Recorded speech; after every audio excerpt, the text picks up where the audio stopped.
या फिर कोई चीज जाकर या फिर किसी चीज पे अटैच हो जाता है, ठीक है, those are known as antigens, ठीक है। तो अब इसके अंदर ये क्या प्रेजेंट है, हमारा जेनेटिक मटेरियल प्रेजेंट है, जो कि सारी मतलब सारी प्रॉब्लम क्रिएट करता है, ठीक है। अब जैसे अगर हम फर्स्ट स्टेप देखेंगे तो हमारा फर्स्ट स्टेप क्या होता है, अगर ये किसी भी होस्ट सेल में जाता है तो फर्स्ट स्टेप इसका होता है spike combines with the receptor. Receptor क्या होता है, रिसेप्टर मतलब कि जैसे आपके फिंगर्स में भी रिसेप्टर लगे होते हैं, अगर आप किसी हॉट ऑब्जेक्ट को टच करते हो तो आपको पता लगता है, तो वैसे ही इसमें भी क्या होता है, रिसेप्टर होता है कि भाई अगर किसी होस्ट सेल को टच करेगा तो इसको पता लगेगा कि हाँ भाई अच्छा मौका मेरे सेल में आने का, चलो जी अंदर चलो।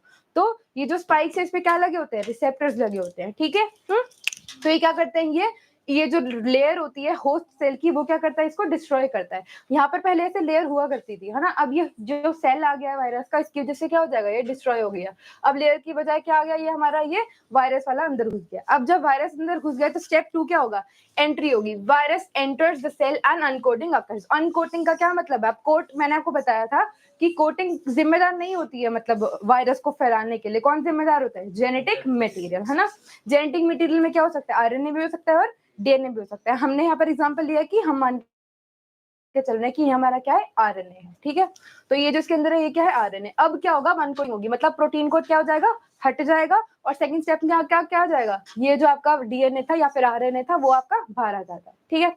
नेक्स्ट क्या होगा, अब ये जो डीएनए या फिर आरएनए जो भी आपने जेनेटिक मटेरियल लिया है ये क्या हो जाएगा, अपनी मल्टीपल कॉपीज बनाएगा, सो दैट एक सेल को डिस्ट्रॉय करने की बजाय होस्ट सेल के अंदर जितनी बाकी और चीजें हैं, बाकी जितना भी मटेरियल है उन सबको भी ये डिस्ट्रॉय कर सके। जैसे अब आप देखो स्टेप 3 में रेप्लिकेशन। रेप्लिकेशन मतलब क्या होता है, मल्टीप्लाई करते रहना, ठीक है, और कॉपीज की फॉर्मेशन करवाना। तो many copies of the viral RNA genome are made. तो ये जो वायरल आरएनए था इसकी देखो पहले एक बना, एक ने इसने और ज्यादा रेप्लिकेट करा, कर करके काफी सारी ऐसी मल्टीपल कॉपीज बना देता है। फिर नेक्स्ट अब आपका आता है बायोसिंथेसिस। बायोसिंथेसिस मतलब क्या होता है, वायरल कंपोनेंट्स आर सिंथेसाइज, मतलब कि ये जो वायरस है इसकी जितने भी, अब अपने भी तो अब निकालेगा ना केमिकल की, हाँ भाई चलो भाई अटैक करना है, अब और ज्यादा केमिकल निकालो, तो ये क्या करेगा, और ज्यादा केमिकल्स निकालता है। तो ये जैसे अब हमारे शरीर में या फिर कोई भी जो भी होस्ट रहा होगा उसके शरीर में कुछ चीजें होती हैं, कुछ सेल्स होते हैं और भी अलग अलग के सेल होते हैं, और उसके अंदर सेल के अंदर भी कंपोनेंट्स होते हैं, तो उन सबको भी क्या करने लग जाता है, डिस्ट्रॉय करने लग जाता है। नेक्स्ट क्या है हमारा, असेंबली। असेंबली मतलब new virus are now present. अब देखो अब इसने क्या करा, ये वायरल डीएनए दूसरी चीजों में भी चला गया, तो अब ये देखो यहाँ पर इतने सारे और ज्यादा वायरस बन गए, ठीक है। पता चला पहले क्या था, एक आया, एक ने क्या कर दिया, रेप्लिकेट करा वायरल डीएनए, फिर उसके बाद डीएनए को क्या करा, और बाकी चीजों में जाकर असेंबल हो गया, फिर उसके बाद और ज्यादा न्यू मतलब उसने वायरस फॉर्म कर दिया, ठीक है, सो दैट ज्यादा मतलब अफेक्ट हो पाए।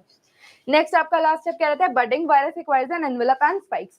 तो अब ये क्या कर लेता है, जो मतलब इसका जो एनवेलप था, ये एनवेलप है इसका, ठीक है। एनवेलप मतलब कवरिंग, कोई भी चीज की जो कवरिंग होती है उसको हम क्या बोलते हैं, एनवेलप बोलते हैं। तो ये जो एनवेलप है अभी क्या करेगा, ये सब कुछ हमने बना लिया ताकि अब हमारे सेल का कोई भी चीज इसको आके सीधा डिस्ट्रॉय ना कर सके। हाँ भाई आया वो, इसका मतलब आरएनए था, देखा कि अकेला है, कोई प्रोटीन कोड नहीं है, जाके सीधा हमारी बॉडी ने अटैक कर दिया।